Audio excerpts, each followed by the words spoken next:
Hey, too much start fogo. Huh? Umi gbe kene kwa mo na asum ko echi nyazelo. Eji mo oge na we na wish Odogwu Atiku Nation happy birthday. Ezo mogo. Odogwu Nation. Atiku Nation. Ọ bụ today be 24th April kime +1. Agwesika we ru bonding so we wish you happy birthday Odogwu nwoke. Atiku Nweze. Ijebe jebe ija wolo bosi njo kwapu na gama. Huh? Atiku is your birthday. Happy birthday. Many returns. Atiku enjoy. Congratulations. And jubilating. Atiku many returns. Atiku enjoy. Tantalizing.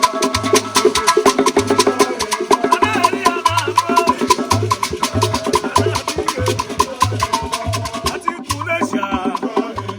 Olubo sisi. Odogwu Nwanesia. Atiku enjoy.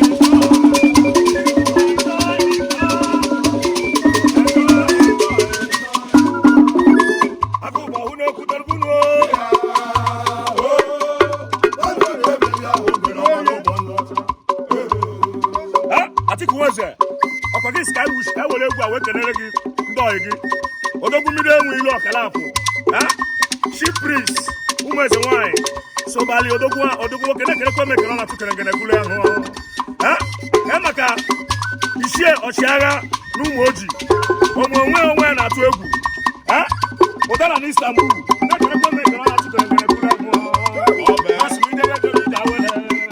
ndị ojiji na-eti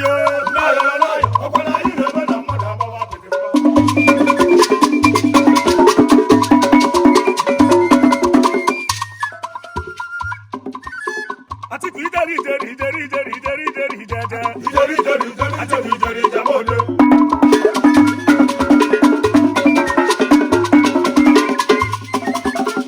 Yo, aye bulo gene bia yo. Atiku Nweze. Yo, aye bulo gene bia yo. Amadu papa no lokalo. Yo, aye bulo gene bia yo. Lokalo Atiku yo dae.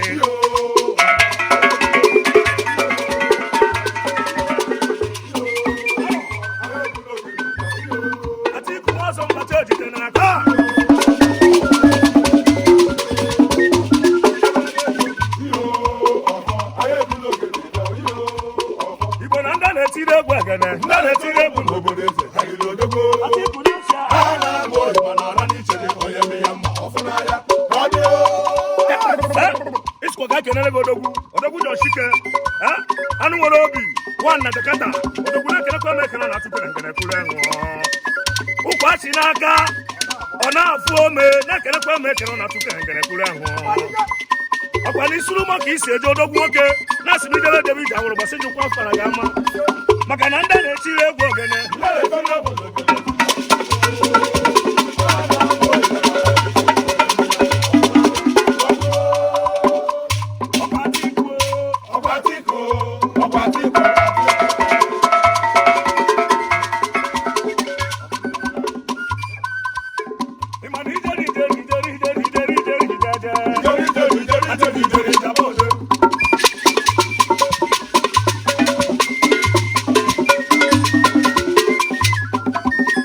Happy birthday to you.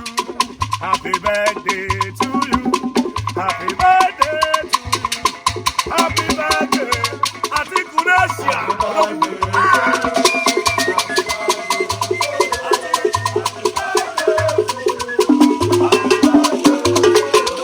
Happy birthday to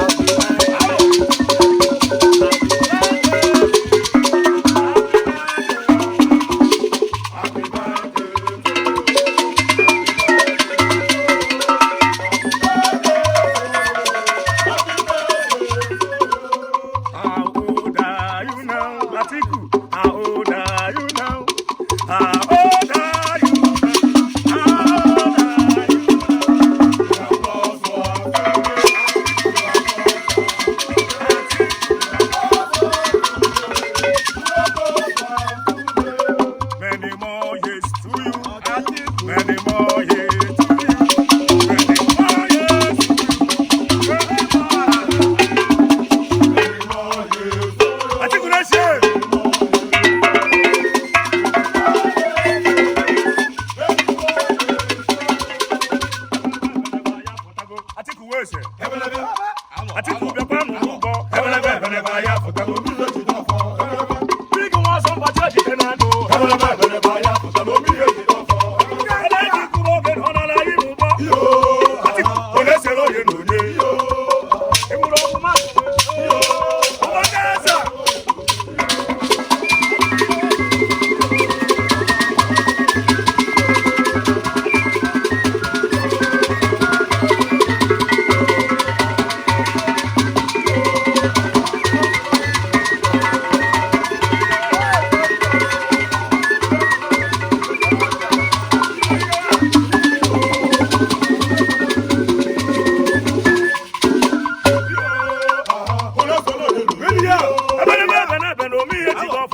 n'eshia.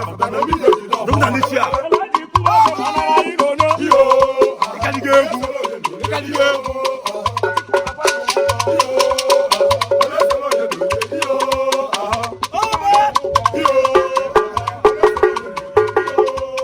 Igbo na ndị na-emerụ ụgbọ ekene. Ndị na-emerụ ụgbọ n'obodo eze. Eze ụmụaka. Igbo na-ara n'iche n'ikpọ ya eme ya mma. Ọfụna ya. Ọ dị o.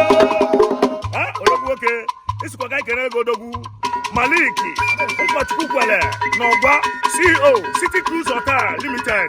Odogwu nwoke na-ekerekwe m ekere ọ na-atụkere ngene kwuru ehụ The Young Money biko ọha mba anọ CEO Ladies Gate Hotel Limited His Royal Highness Odogwu nwoke eze akụ na-atọ n'ọgwa eze udo na-ekerekwe m ekere ọ na-atụkere ngene kwuru ehụ isikwa wee na-ewu isi odogwu Atiku na-eji happy birthday ndị ọchịchị na-achị Olombi Atiku n'eshia anyị etiwu ụbọ eje ake nwamba aka na-akpọ okene ihe weji today bụ 4th April Igwe +1 anyị etiwu akụ achị na ọbụ ka ọ dụ onye isi nwamba mmanwụ na-eme ụgbọ achị na ọbụ ka ọ dụ ihe weji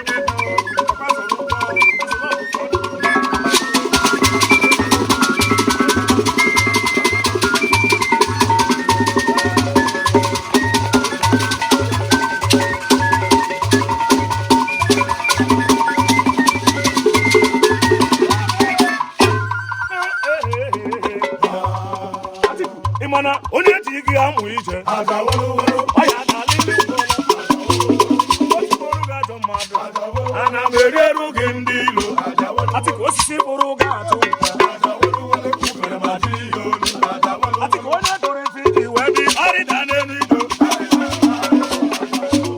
eruechie ya unyi Aja wolowolo. Ana ya ya aja. Aja wolowolo. odogwu ịbịa n'ịgbatịpụ aka gị Ihe ọgbara ugo niile. Aja wolowolo. Atiku iro na-asị na-egbu ana Aja wolowolo. Ọgbara ugo niile.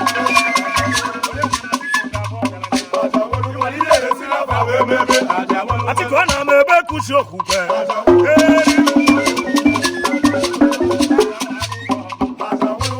ọpụpụ na mbata gị isi ga-aka gị arụ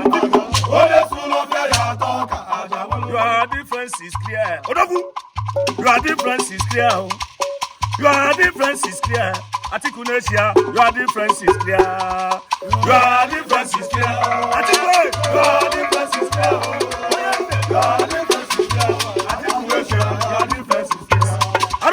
see the way he loves you.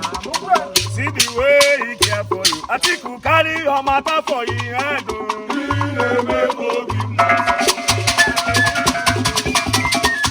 He dey take care of you. He know they carry you, they play.